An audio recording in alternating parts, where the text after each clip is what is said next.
semuanya, perkenalkan nama saya Yusika Esra Anastasia dengan NIM A1C1180774 dari kelas reguler C 2018, Program Studi Pendidikan Kimia Universitas Jakarta.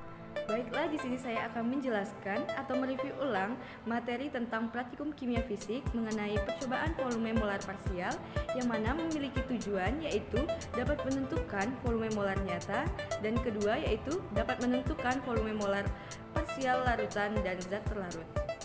Baiklah, di sini saya akan menjelaskan apa itu volume molar parsial. Volume molar parsial dapat diartikan yaitu suatu kontribusi sebuah komponen terhadap volume sampel dengan volume totalnya. Nah, dan di sini saya juga dapat bacakan volume molar parsial itu suatu campuran dapat berubah-ubah komponennya tergantung pada komposisi campuran tersebut. Kemudian, jumlah mol suatu larutan sangat berpengaruh terhadap nilai volume molar parsial. Nah, kemudian semakin tinggi nilai mol atau konsentrasi suatu larutan, maka volume molar parsial akan semakin kecil, sehingga konsentrasi berbanding terbalik dengan volume molar parsialnya dengan tekanan, temperatur, dan jumlah komponen lainnya tetap. Dan kemudian kita harus mengetahui juga apa saja faktor-faktor yang mempengaruhi perubahan volume molar parsial. Dan yang pertama adalah entalpi molar parsial, kedua energi bebas molar parsial, ketiga yaitu volume molar parsial dari komponen suatu larutan. Baiklah, pada percobaan ini kita harus mengetahui dulu apa alat dan bahan yang dibutuhkan dalam percobaan ini. Nah, yang pertama itu alatnya adalah piknometer 25 ml, termometer, botol semprot, pipet tetes, dan termos. Nah, kemudian bahan yang dibutuhkan yaitu NaCl 3 molar dan Aquades. Baiklah, di sini saya akan menjelaskan prosedur kerja dari percobaan volume molar parsial. Di mana pertama kita siapkan timbangan, kita buat 5 konsentrasi NaCl, kemudian piknometer kosong kita ukur. Kemudian piknometer itu diisi dengan larutan yang akan diukur sampai jenuh. Kemudian tidak ada uap di kapiler piknometer. Kemudian kita siapkan termos. Digantung piknometer di dalam termos pada suhu 30 derajat Celcius. Diamati selama 15 menit. Kemudian diamati permukaan di dalam piknometer harus tetap jenuh. Kemudian dikalibrasi selama kurang lebih 15 menit. Kemudian dikeluarkan piknometer dari termos tersebut. Kemudian dikeringkan dengan kertas saring dengan cepat. Nah, kemudian kita siapkan neraca yang mana kita timbang piknometer tersebut. Kemudian dilakukan dengan cara yang sama untuk air.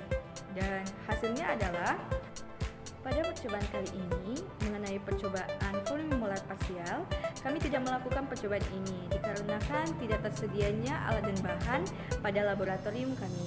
Kemudian kami mencari literatur atau artikel mengenai percobaan volume molar parsial ini, di mana kami mendapatkan hasil dari percobaan ini pada literatur yang kami baca bahwa konsentrasi NaCl pada 3 molar itu massa pikno kosongnya yaitu 23,36. Kemudian massa pikno ditambah air itu 48,10. Kemudian massa pikno ditambah NaCl yaitu 50,86. Kemudian konsentrasi selanjutnya itu 1,5 molar, yang dimana massa pikno kosongnya 23,05. Kemudian massa pikno ditambah air itu 47,86. Kemudian massa pikno ditambah NaCl yaitu 49,27. Kemudian konsentrasi selanjutnya itu 0,75 molar, di mana massa pikno kosongnya itu 23,36. Kemudian massa pikno tambah airnya tidak ada, tidak diketahui. Kemudian massa pikno ditambah NaCl-nya itu 48,79. Kemudian konsentrasi selanjutnya itu adalah konsentrasi 0,375 molar, di mana pikno kosongnya yaitu 23,05. Kemudian massa pikno tambah air itu tidak diketahui. Kemudian massa pikno ditambah NaCl yaitu 48,19. Nah, Baiklah, sekian dari penjelasan mengenai percobaan volume molar parsial. Dan di sini saya akan menyimpulkan dari percobaan volume parsial ini bahwa volume molar parsial yaitu penambahan volume yang terjadi bila 1 mol komponen ditambahkan pada larutan. Kemudian volume molar parsial dapat ditentukan dengan menggunakan metode penimbangan menggunakan piknometer untuk menentukan berat jenis yang kemudian digunakan untuk mendapatkan molar larutan. Dari praktikum ini dapat dilihat bahwa semakin besar konsentrasi, maka volume molar parsial akan semakin kecil.